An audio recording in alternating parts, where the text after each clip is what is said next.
Mela, Ġesu fil-waqt li għaddej ġuri fil-qorti tal-Lut, inkopru naqraw minn Mattew, issa Pietru kien bil-qiegħda barra fil-bitħa. U resqet fuq waħda seftura u qalet: Intu kol kont ma' Ġesu l-Galilew. Mhu xi ħadd, quddiem kulħadd bil-qal ma nafx intejt. U x'inħareġ fl-attriju ratu oħra u qalet il-dawk li kienu hemm: Dan kien ma' Ġesu Nazzarenu. U reġa' xi ħadd ġurament ma nafux lil dal-bniedem. Wara ftit resqu dawk li kienu bil-wieqfa u qalu l-Pietru: Ċertament intu kol wieħed minnhom, għax imqar l-aċċent ta' diskorsok, jikxfek fiċ-ċar. Imbagħad beda jisħet u jaħelfilhom: Ma nafux lil dal-bniedem. U dritt idden is-serduq. U Pietru ftakar fil-kelma ta' Ġesu. Kif kien qallu qabel ma jidden is-serduq, se tiċħadni 3 darbiet. U ħareġ barra u bekka biki ta' mrar. Amen. Ma nafux imma Ġesu jafni.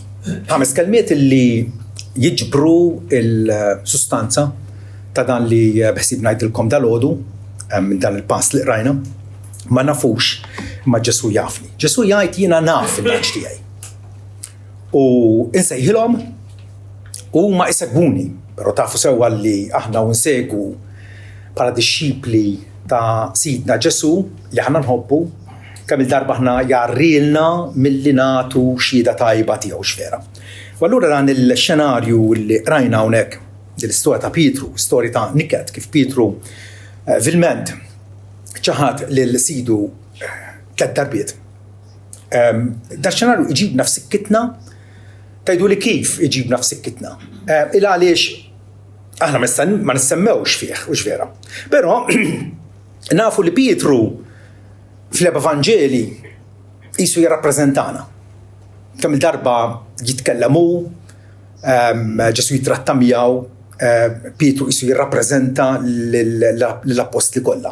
Fatti kollok tagħmel daqsxejn ta' statistika tiskopri illi fl-Evanġeli il-dixxipli kollha kemm huma l-apostli l-oħra, il-11 l-oħra, jissemmew bisimhom 130 darba. Pietru jissemma bismu 120 darba. Ġifieri kważi daqs il-11 l-oħra f'daqqa.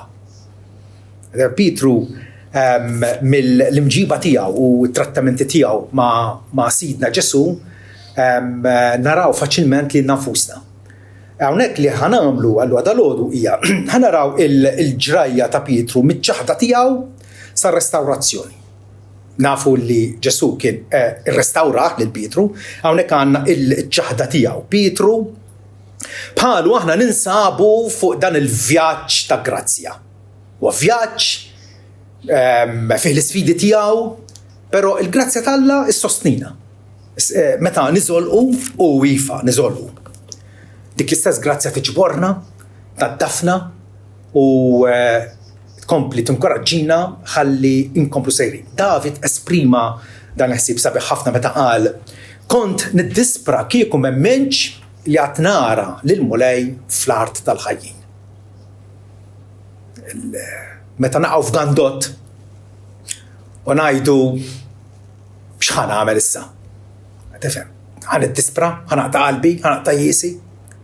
Ma bħal David ngħidu kont niddispra kieku m'hemmx li qatt nara t-tjieba tal-mulej. Tjieba tal-mulej. Il-mulej li fit-tjubitu fil-bontà estrema tiegħu kapaċi jibqa' jitratta magħna mingħajr ma jiddejjaq minnha, mingħajr ma jiġba minnha. Jien ma nafux, ma Ġesu jafni. Il-fallimenti, spissi tagħna, iż-żelqiet, kemm il-darba nieħdu tkaxkira, vera, xkanaturi, żgarraturi, sejħilhom kif trid. Doma parti maġuna ma' l-esperjenza komuni tagħna l-koll. Kbar u żgħar, kollha nagħmlu ħafna fouls.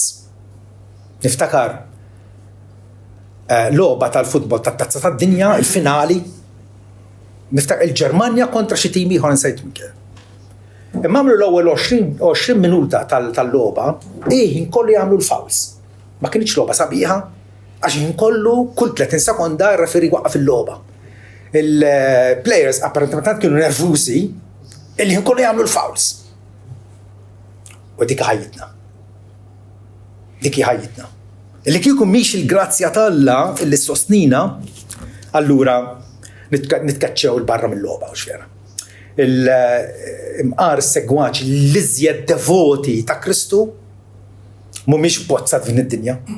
Mhumiex qed jgħixu f'xi torri tal-avorju bot mit-tentazzjoni. Maħniex miżmuma fostqa. U allura ta' bnedmin li aħna il-prestazzjoni tagħna sikwit hija wisq inqas milli Alla jippretendi minna. Għandna naraw daqsxejn il-ċirkostanzi illi waslu lil Pietru biex jiġħad lil Mulej. Naqraw illi Pietru kien bil-qiegħda barra fil-bitħa u resqet fuq waħda seftur qalet intu kol kont ma' Ġesu l-Galilew, immu ċaħat qudiem kulħadd. Pietru qiegħed ma' din il-kumpanija ta' nies u nafu li Pietru x'kien għaddej minn moħħu kien konfidenti illi kapaċi jaqsam ix-xmara sa xatt ieħor u jirnexxielu. Però x'ġaralu? Ġarru l-kurrent. Il-kurrent ġarru kellu dik il-konfidenza żejda l-ar ħaġa li jista' jkollna bħala Kristjani. Li jkollna konfidenza fina nfusna aktarx milli fiduċja filjali li narfu id-ġufija tagħna, id-debolizzi tagħna u allura niġru għar-refuġju fih dan il-Mulej. Pietru kien żatat. U aħna wkoll, jiena nara li nnifsi. Kemm il-darba naqbad li nnifsi jidher li jiena din l-isfida sa neliba u ma nelibiex. Il-proverbji, wieħed mill-proverbji ispirati li għandna fil-Bibja jgħid il-kburija tmur qabel il-qirda u spiritu arroganti qabel il-waqa. Għandak l-spiritu ta' gburija li jiena jidher li jiena suffiċenti fiha nnifsi, li jiena kapaċi fiha nnifsi. Se neleb. ċinni ġassi minnu, ovvjament, l-istorja tkun totalment differenti. Allora minnu mimli bih nnifsu u jaħseb li huwa xi hero. Jidħol f'dan il-qagħdiet ostili bħalma daħal Pietru. Qiegħed mela f'din il-bitħa bil-lejl bin-nar imqabbad qed jissaħħan man-nar fil-kumpanija ta' nies mitlufa. Daħal f'din il-qagħda fejn imbagħad ċeda għas sens ta' biża' u s-sens ta' preservazzjoni tiegħu nnifsu. X'inġie biex jevalwa nonora lil sidi jew nippreserva lil nnifsi. L-għażla nafu x'inhi. Pietru naturalment xtaq isalva ġiddu. Xtaq isalva lil nnifsu illi ma jaqax għal disprezz u forsi anke l-oppożizzjoni ta' dawn in-nies li magħhom tħallat. U din hija xi ħaġa li naraw fina nfusna x'vera. Kif iċċanfarna l-Bibja tgħidilna intom ma rresistejtux sad-demm fil-ġlieda tagħkom kontra d-dnub. Ħafna drabi naqgħu mingħajr ma nagħmlu l-isforz kollu tagħna. Mingħajr ma nirreżistu il għaliex il-pressjoni ma nkunux nifilħuha. Ma rreżistejtux sad-demm fil-ġlieda tagħhom kontra d-dnub, propjament li qed jagħmel Pietru hawnhekk.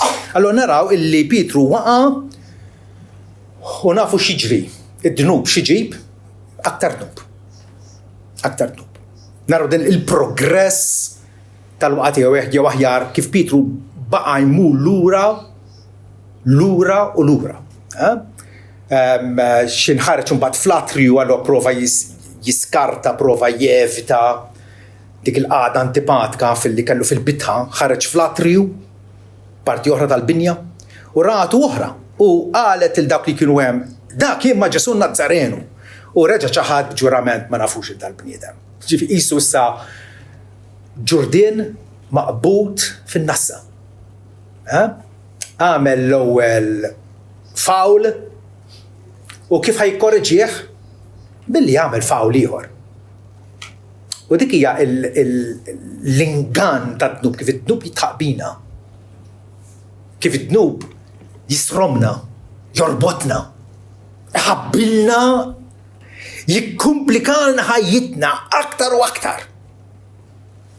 Niftakar ommi kienet taħdem is-suf il-ġersijiet u ġieli kienet titħabb lilha xi koppa. U tgħidli Pawl prova oftoqjieli, tifhem, kont nawi xi nofsija, nipprova nilaqbad il-koppa. Dik hija id-dnub li kapaċi ħabbilna ħajjitna. Aħna naħsbu li soluzzjoni mhux kemm nikdeb. Tifhem. U ħajtek qed tereq aktar u aktar. Il-progress tal-waqt li tinxtorob f'din il-bellija, tafx il-bellija? Tobrom. Kważi anki mingħajr ma tinteb. Għaliex Pietru beda b'konfidenza fih nifsu. Meta kien għadhom fil-kamra ta' fuq, qegħdin josservaw lejt ma' Ġesu, Pietru ftaħru qallu jiena lest li mut għalik, lest li mur il-ħabs għalik. Kienu kollha proponimenti firħa, proponimenti impaħbħa bla sugu. Kien biss diskors. Illi għafolja kien sinċir, pero xinġib biex isarraf il-proponimenti tiegħu, ovvjament. Pietru kompli dik it-traskuraġġ, l-indolenza, Ġesu qalilhom. Inviġilaw, qassu u jtolbu biex ma titlux fit-tiġrib.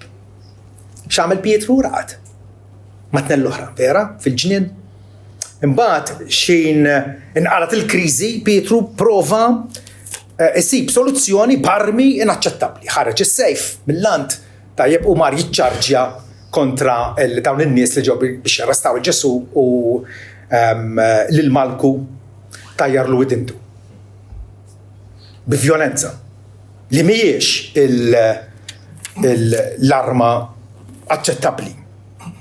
Imbagħad ħarab baqa' jsegwu li Ġesu mill-bogħod, dan huwa l-istess Pietru illi meta Ġesu qalilhom intom ma tridux tmorrux vera. U Pietru qallu mur għand min imorru. Int għandek il-kliem ta' ħadd dejjem. Pietru naraw kontinwament imqabbad ma' Ġesu. Ma hawnhekk qed isegwih mill-bogħod. X'differenza?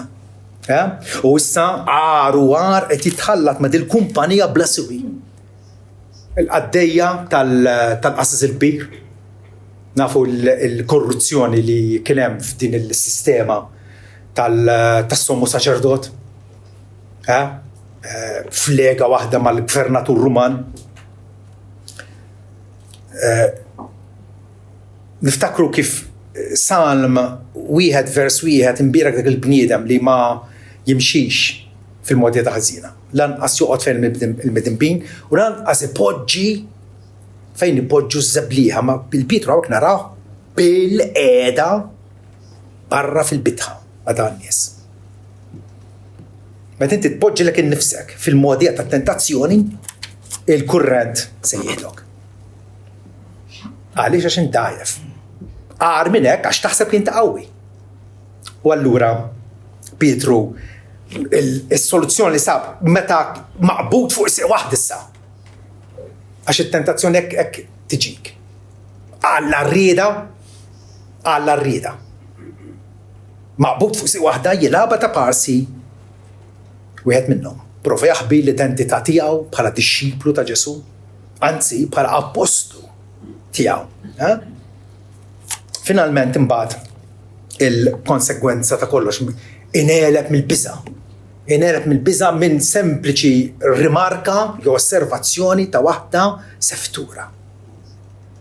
Għax kieku tgħid kien xi soldat u ħaseb li ġie biex jarrestah waħda seftura.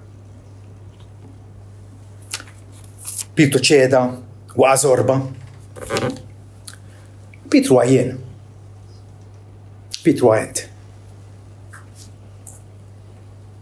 Illi bħala fidili, bħala kristjani, kapaċi morru lura bħal granġ. Mhux pass wieħed lura, 2 u anke 3. Wara nkunu sobri, rridu niġu f'sensina, rridu nkunu sensibli, rridu naraw fejn wasalna, x'aħna, kif nikkonsidraw lil nafusna. Jekk ma ninviġilawx u nibqgħu qassa stretta u nżommu qrib ma' sidna bit-talb, il-kurrent se jkaxkarna. M'hemmx għażla oħra. Pietru maħtur bħala apostlu kien privileġġjat vera. Kien għadu kif sema l-aqwa diskors li Ġesu ta' lid-dixxipli tiegħu. Ġwanni jirrekordja ħafna minnu fil-Vanġelu tiegħu. Meta ħasslilhom riġlihom u mbagħad għallhom dwar it-talb, dwar l-Ispiritu Santu. U sema lil Ġesu jitlob għalihom. Pietru għadak li kien imwissi ċaru tont mill-periklu u madankollu jinnega li jaf il-Ġesu. Storja hija storja traġika kif l-aqwa qaddis għandu saqajt tat-tafal. L-aqwa qaddis għandu saqajt tat-tafal u jibqa' biss kreatura dipendenti fuq il-grazzja t'Alla.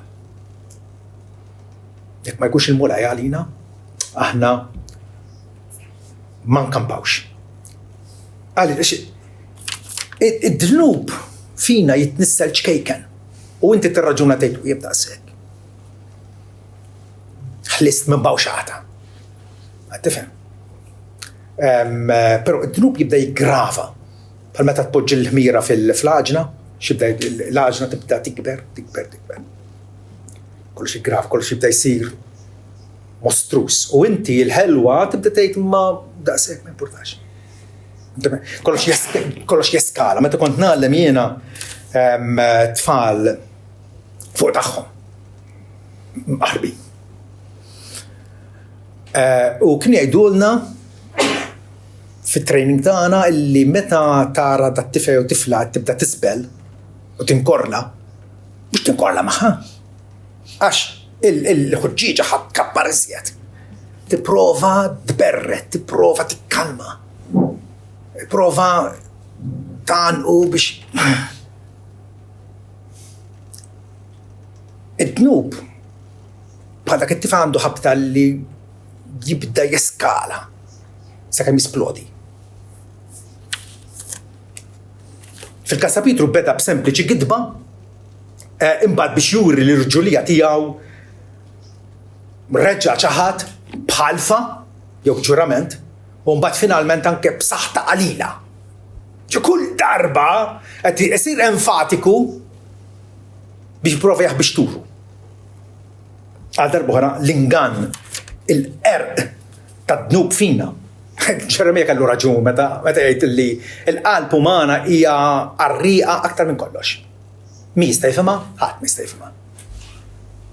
Għax aħna minn għalina għandna s-soluzzjonijiet u r-rimedji tagħna u minn għalina ħanillapazzaw kollox u ħanirranġaw kollox, qed tifhem, u nkunu qegħdin narqu li nafusna aktar u aktar.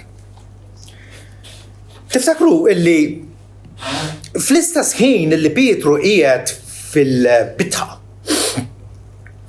u qiegħed jinnega li jaf lil Ġesu ta' Nazaret. Ġesu qiegħed il-qorti għaddej ġuri baqa' sieket u l-qasiż il-kbir sfurzah jitkellem billi qiegħdu taħt ħalfa. Qiegħdu taħt ħalfa. U qallu għajdilna intix il-Kristu bin Alla l-ħaj. U Ġesu aċċetta dik il-ħalfa. U b'dik il-ħalfa Ġesu kien jaf li ħaqtawilu għal-mewt. Kien jaf. Għax klejmja li huwa divin. Li huwa bil-bniedem bil-qiegħda fuq l-eminja tas-seta u ġej ma' sħab tas-sema. Għalilhom ċaru tont. Pietru ukoll ħalef. Imma ħalef biex isalva lil nifsu. Ġesu ħalef biex jieħu l-mewt biex isalva lilna. Pietru ħalef biex min għalih isalva lilu nnifsu. Jekk inti Kristjan id-dnub itelfek mill-identità tiegħek. Din nafuha. ħafna Kristjani kważi jaqblilhom li ma jgħidux ma' Kristjani il għaliex il-mod, l-istil kif qed jgħixu minn ġurnata l-oħra għajla juri illi huwa disċiplu ta' Ġesu.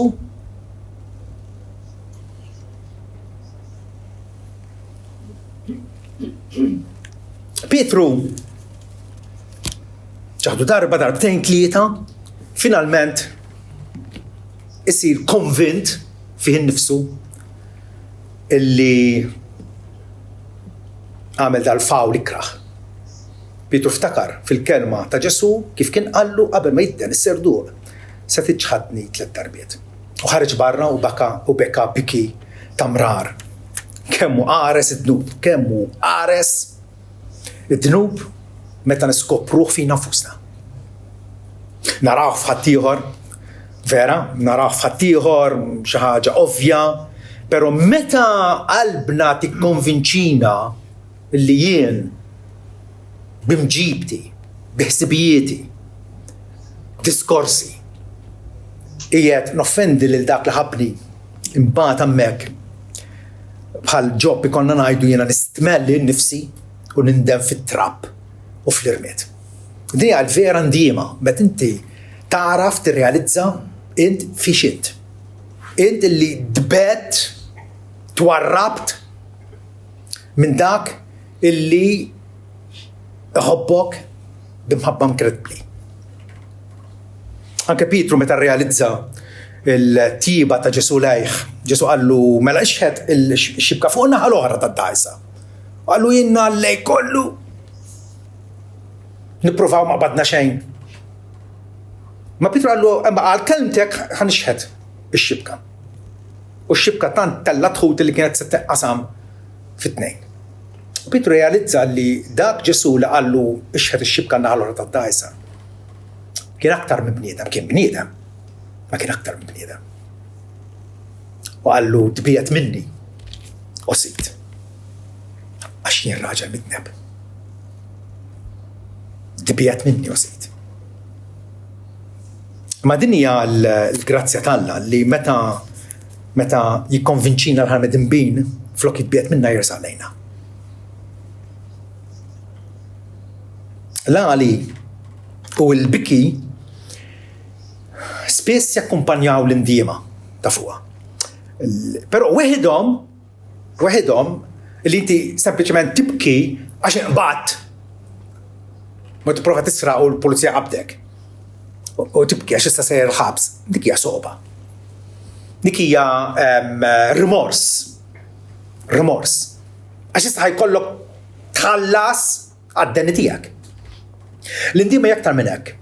Pawlu jgħidilna li n-niket skont ir-rieda tal-Alla. Emmi, u għan-niket skont ir-rieda tal-Alla, ġifieri aħna nitniktu għad-dnub skont kif irid Alla.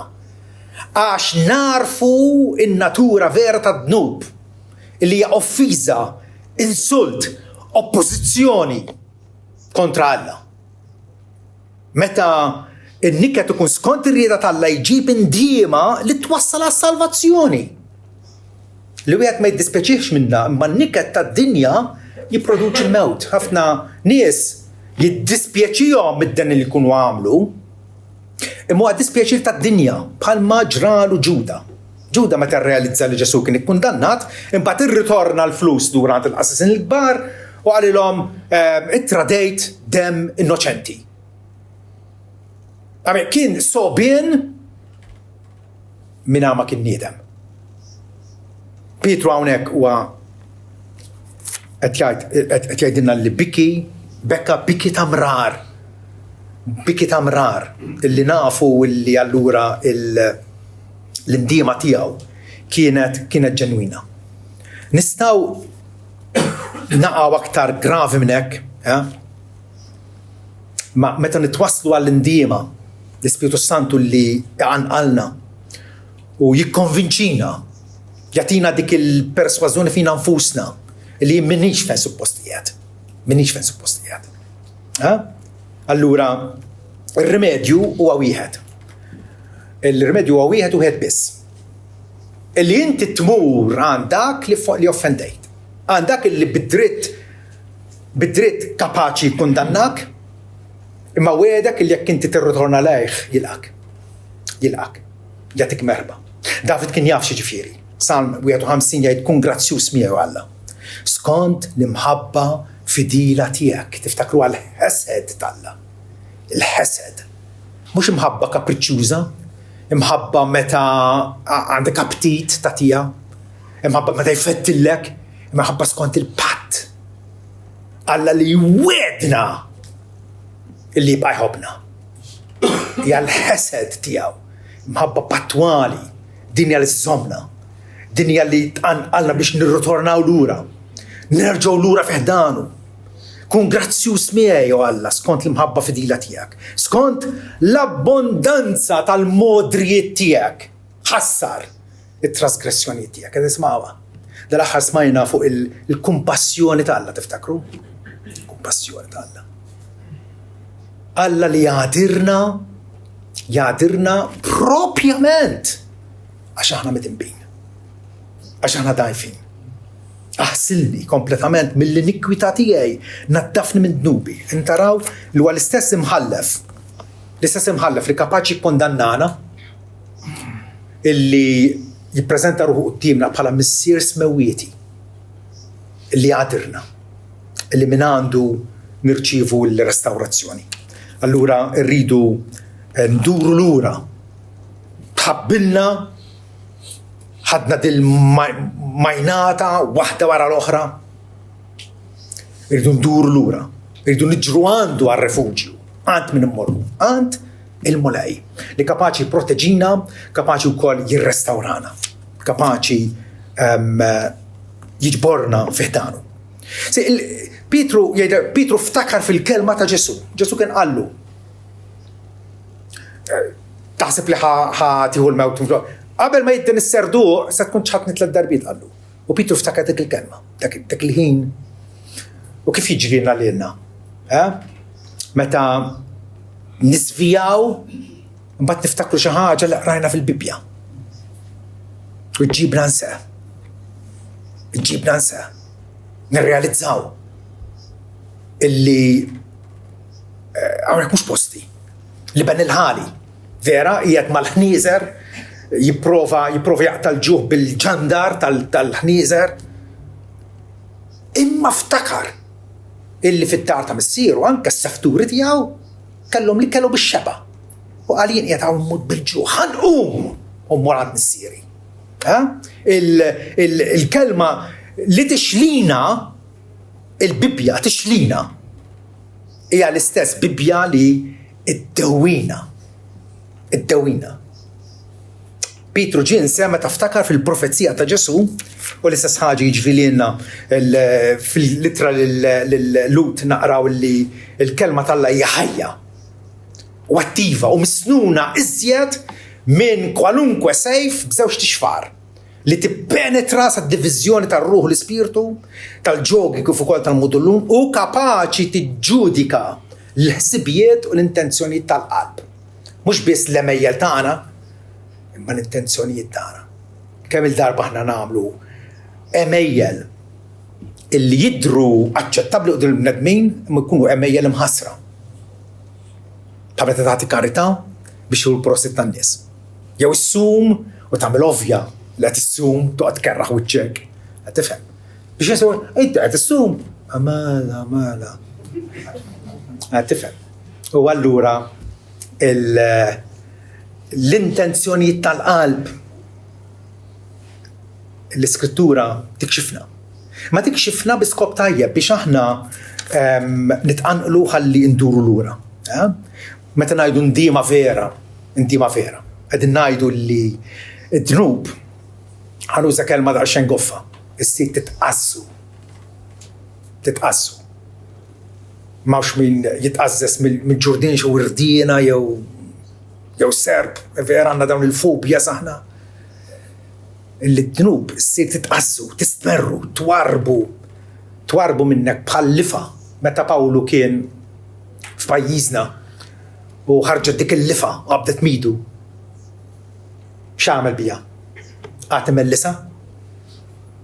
Għad jirraġuna magħha? Għad jistudja x'għamel? فرفرة في النار. dak wadnu farfu minnek, m'għandekx tabbieħ. Tobodu li tieħu azzjoni kontrih, il-Bibja tuża il-lingwa ta' mortifikazzjoni li toqtlu kull darba li jidher imma għadu jisponta oqtlu. Li titlob dwaru biex teħles minnu, tadotta il-korsa opposta, mhux biss jekk inti tikdeb, mhux illi tagħmel it-tejp maħallek biex ma titkellem xejn biex żgur ma tikdibx. Dik mhux intiema. Li tibda tgħid il-verità. Mhux illi tieqaf tisraq. Ma taħdem bidejk impjieg sinċir biex ikollok għalik innifsek u tkun kapaċi tagħti karta wkoll.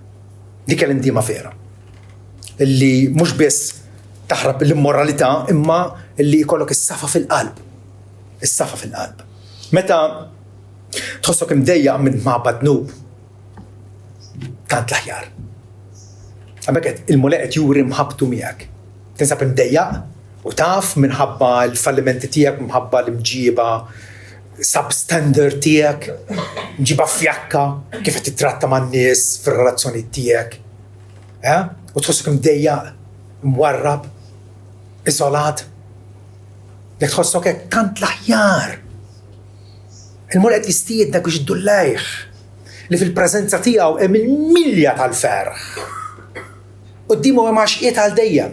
Għalfejn għan nippreferu stat ta' ribellioni kontra Alla meta Alla lesti li għana fiħdanu. L-Ispiritu Santu jikkonvinċina mhux biex jikkundannana. L-Ispiritu Santu huwa mod li lilna mhux spiritu ta' jasar biex nerġgħu nibżgħu. Huwa spiritu ta' adozzjoni. Huwa spiritu li ifakkarna u jurina li aħna tfal tal-Alla. U li tal-Alla. Le mhux biex jikkundannana. Il-Bibja tagħmilha ċara u tonda. Għalhekk issa m'hemm ebda kundanna għal dawk ma fi Kristu Ġesu. Għal dawk li huma fl-għaqda miegħu permezz tal-fidi tagħhom u jħarsu lejn Ġesu bħala l-blata tas-salvazzjoni tagħhom, m'hemmx kundanna għalihom. Ħana ġen nirrepetija, Rumani 8 vers 1, għalhekk issa m'hemm ebda kundanna għal dawk ma fi Kristu Ġesu. Pietru huwa fi Kristu Ġesu. Jien fi Kristu Ġesu. Nisbalja, m'hemmx kundanna għalija. Il-kundanna ħada Ġesu fuq is-salib. Il-kundanna tiegħi Ġesu refaħħa fuq innifsu biex jinkurunani bit-tjiba tiegħu. L-Ispiritu Santu allura jikkonvinċina mhux biex jikkundannana imma biex imexxina lura fiħdan il-feddej. Fiħdan il-feddej. U allura rridu issa nitkellmu dwar ir-restawrazzjoni tar-rinnegat. Da l-soldat ta' Ġesu irrinnega l-professjoni tiegħu. Mar fil-kamp tal-Edewa. Fil-kamp tal-Edewa tħallat magħhom. Għamel dal-arkożijiet. Issa ir-restawrazzjoni Ġesu kif iġibu lura. Pietru illi għarralu monumentalment. Ġifieri kemm hawn nies li jafu dil-ġrajja? Kemm il-darba smajnija? Vera hija ġrajja ta' falliment monumentali. Fejn Pietru jilaba ta' pasi ma jafux Ġesu, xaru kaza. Imma nagħmilha jien, tagħmilha int. U frattant l-istorja ma tispiċċax fuq din in-nota negattiva. Pietru jinġib lura fix-xirka. U dan huwa l-sabiħ tal-Vanġelu. Il-Vanġelu mhux biss isejħilna l-biberja Malla, imma jżommna fil-biberja Malla. Iżommna fil-biberja Malla. 2 Timotew 2:13. Jekk aħna maħniex fidili, u jibqa' fidil. Għax ma jistax jiċħat li nnifsu. Alla ma jistax jiċħat li nnifsu. Jekk tagħna weda illi jżommna jibqa' fidil. Għalhekk fil-bidu għattilkom ma nafux, imma Ġesu jafni. Kapaċi nilagħba ta' pasi ma nafux. Kull meta nikser xi wieħed mill-komandamenti tiegħu. Imma Ġesu jafni. Din hija dal-episodju huwa indaħħal fin-narrattiva tal-passjoni ta' Ġesu. Bħalissa ninsabu issa tibda l-passjoni tiegħu, inqatatlu għal-mewt u se jieħdu fuq il-Golgota biex isalbuh. Il-passjoni ta' Ġesu tiżvela jew turina il-quċċata inkalkolabbli tal-imħabba divina lejna. M'hemmx storja isbaħ aqwa iprem minn din il-ġrajja li għaddejjem minnha bħalissa. U fl-istess ħin il-ġrajja tal-passjoni turina il-qiegħan fondi tal-ħażen tagħna. Fejn? Hawnhekk. Kif ġabruhu Pietru. Fil-waqt li Ġesu ħajibda il-mixja tiegħu lejn il-Kalvarju, hawnhekk għandna dan il-reċtar ta' Pietru li qed jilagħba ta' xi ħaġa li mhuwiex. Id-depravità tal-qalb umana. Ġesu ħassib sabiex isibu li Ġesu lil Pietru isibu u jqedu lura fil-ministeru. Ġesu ma jaqtax qalbu minna. Ma jaqtax qalbu minna. In-naċ tiegħu jafhom u qal li ma nitlef xejn minn dawk kollha lil missier tagħni, ma jitlef xejn. U allura meta wara ftit jiem Pietru qal l-sħabu ħammu nistat, kienu mal-Baħar tal-Galilija u 6 minnhom taraw fuq id-dajsa u għadu jistadu l-lejl kollu ma qabdux mulet. Mbagħad jaraw il-raġel qiegħed fuq ix-xatt. Battu xi ħaġa u liedi qalilhom. Ġwann induna għal dan hu l-mulej rxuxtat mill-mewt bħalma qal. Ejja ħudu kolazzjon qalilhom. Kienu l-hom jaħdmu l-lejl kollu, jippruvaw. Mbagħad wara bil-Pietru apparti. Għallu x'mu bin Ġona. Tħobbni int aktar minn dawn. Pietru qallu mulej int ħafna ħobbok. Qala fil-ħrif tiegħi. Tħobbni int? Iva. Ir-rannaġġ tiegħi. Tħobbni int? U Pietru għala, għattila darba, Pietru realizza li x'qed jagħmel Ġesu. Qed jgħidu indirettament inti ċħadni 3 darbiet u jien nafferma imħabti miegħek 3 darbiet. 3 darbiet. Kif Alla għandu l-ħabta jirrestawrana, vera, nistgħu notru il-mulej jżomna. Salm 121 bil-repetizzjoni inkollu jgħid il-mulej jżommok, il-mulej jżommok, il-mulej jżommok. Isimgħu. Se nerfa' għajnejja lejn il-muntanji. Minejn se tiġi l-għajnuna tiegħi? Mistoqsija retorika ngħidula din.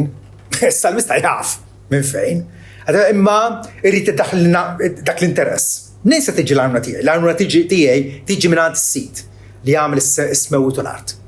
Hemm hija l-fiduċja tagħna fil-ħallieq omnipotenti illi ġie u żarna f'din id-dinja u mexa magħna f'din id-dinja u taħajtu għalina.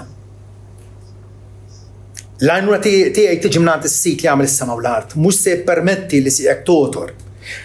Min iżommok mhux se jonos, ara, mhux se jonos u mhux se jorqod min iżomm mill-Iżrael. Is-sit iżommok. Is-sit u dellek fuq idek il-leminija. Binar ix-xemx missa tolqtok.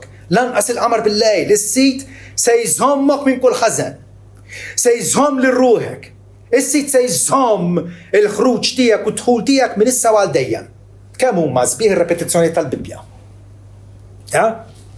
Ġiet taqra fit-traduzzjoni moderna fejn minn għalihom għandhom id-dritt li jħawdu u jibdlu l-kliem. U tara kliem differenti. Jaħasra. L-awtur tas-salma qed kull darba jgħid il-mulej iżommok, iżommok, iżommok, iżommok. Musmar itieħ sakemm inkunu konvinti. Jien ma nafux. Imma Ġesu jafni. U dik hija l-kwistjoni kollha. Aħna nuruh inkonsistenza, ġufija, ma Ġesu jibqa' jafna. Jien naf il-tiegħi, jgħid, jien naf il-tiegħi. Għalhekk mal-profeta Mikea kapaċi ngħidu tifraħx minħabba fija u għadu tiegħi meta naqa' se nqum. Meta naqa' se nqum. Għaliex? Għax il-mulej huwa favur tagħna, favur uliedu. Pietru jgħidilna li aħna il-disċipli ta' Ġesu qegħdin nkunu protetti mis-seta tal-Alla. Kemm huwa qawwi Alla? Hawn xi ħaġa u xi ħadd aqwa minnu? Protetti mis-seta tal-Alla. Permezz tal-fidi għas-salvazzjoni lesta biex tkun murija fl-aħħar żmien.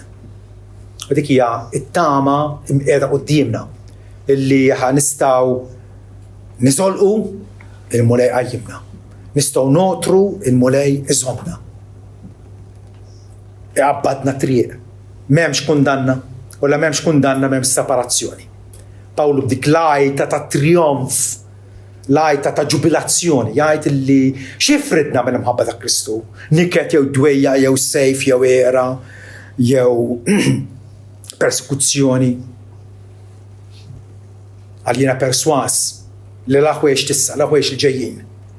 L-għaloli, l-għal-font, l-għal-prinċipati, l-assetat, l-għal-ħajja, l-għal-mewt. U lanqas ebda ħliqa oħra mi kapaċi tisseparana mill-imħabba ta' Alla li urina fil-Kristu Ġesu. Amen.